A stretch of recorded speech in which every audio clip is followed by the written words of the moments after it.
So I have my Kyosho Mad Force here. I've been running it a lot lately. It's running really good. 10 tanks for the break-in. This thing is fast, 3-speed transmission. It's a lot of fun. But what I've noticed in the last couple of races that I've done, that the suspension seems to be sagging a little, and it's bouncing a lot off of a lot of the jumps. So I figure what I'll do is I'll swap out my shock oil. It's running about a 30 weight shock oil front and back. What I'm going to be running is a Team Lozi, and I'm going to be putting in a 50 weight oil to see the difference. So right now, the Mad Force actually has stoppers on it, so it can only go down so far. But right now, it seems to be hitting quite easily. The back's a little better. Now I know I can adjust the collars, but I figure that the dampening on it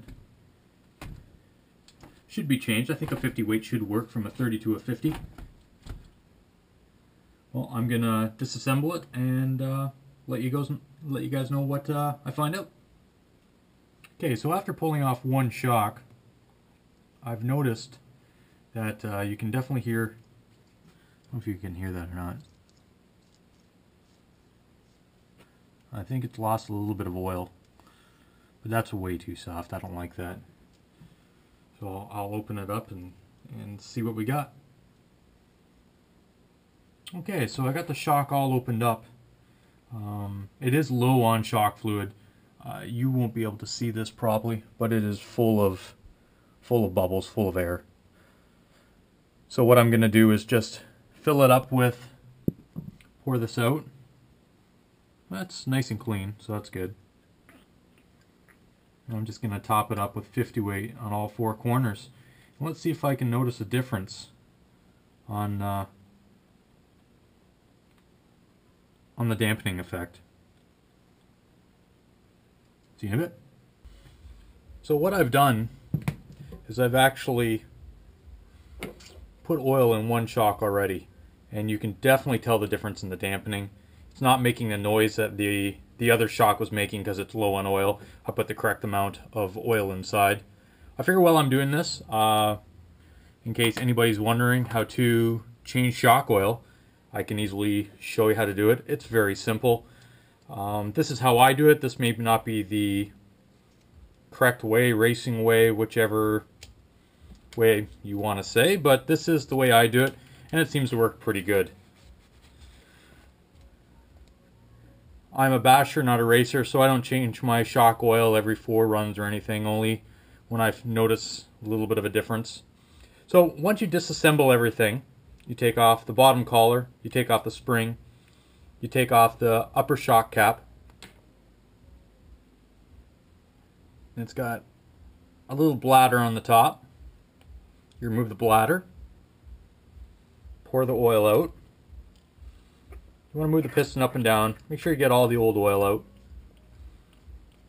This stuff is really nice and clean, so normally what I would do is kind of clean it out with some fresh oil.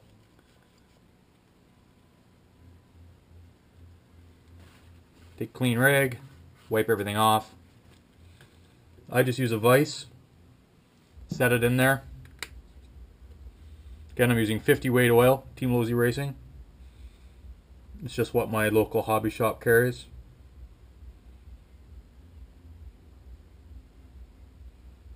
I put up about 3/4 of a way.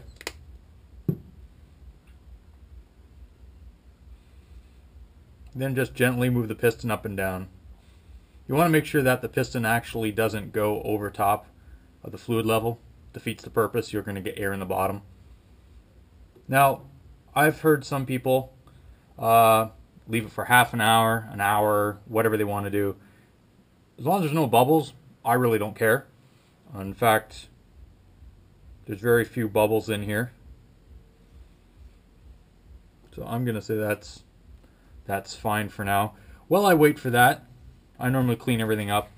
Again with a clean rag. You want to make sure that you clean your spring, your bottom collar. Use compressed air if you need to. want to make sure that everything's nice and clean. The last thing you want to do is get contaminants inside your shock. That's just going to wear the inner bodies apart, your piston, etc. So you don't need to do that. So let's see if you can see this. So this is what I've done. I've just put it pretty much to the top. The bladder actually has an insert. It's a little taller on the top, or I guess it would be on the bottom. So when you put that in, it's actually going to push the fuel, or push the shock oil in. The shock oil, this acts as a bladder.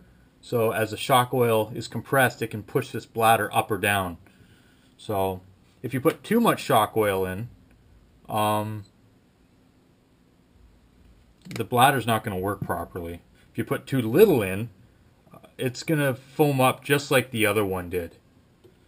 So you want to just kind of play around. Sometimes I can get it right on the first try. Sometimes it takes me a lot longer. The main thing is you just want to be patient with it. And patience will definitely pay off, especially once you get back on the track. What I always do is listen to it. Nice and smooth. It's a good chance you can't hear that, but that's a good thing. So you want to make sure your cap's nice and tight. Then clean everything off with a nice clean rag. Put your spring on.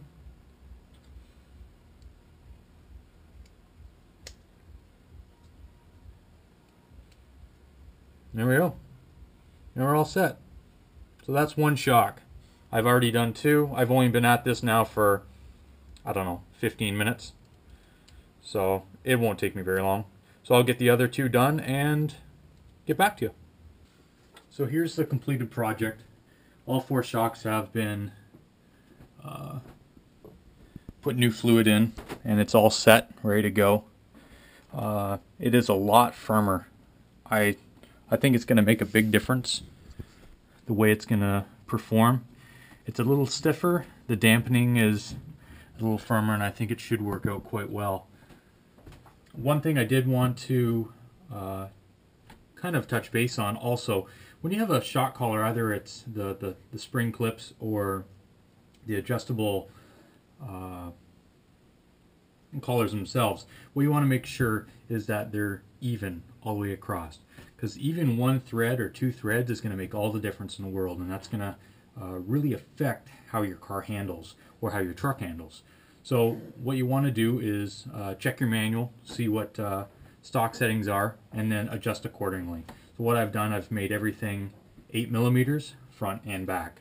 The dampening on this is a lot smoother, a lot nicer. I think it's going to work out quite well. If I find if it's too firm, what I might do is just drop down to maybe a 40 weight and retest it from there. Anyway, hope you found this somewhat informative, and I will talk to you soon on my next video. Bye now.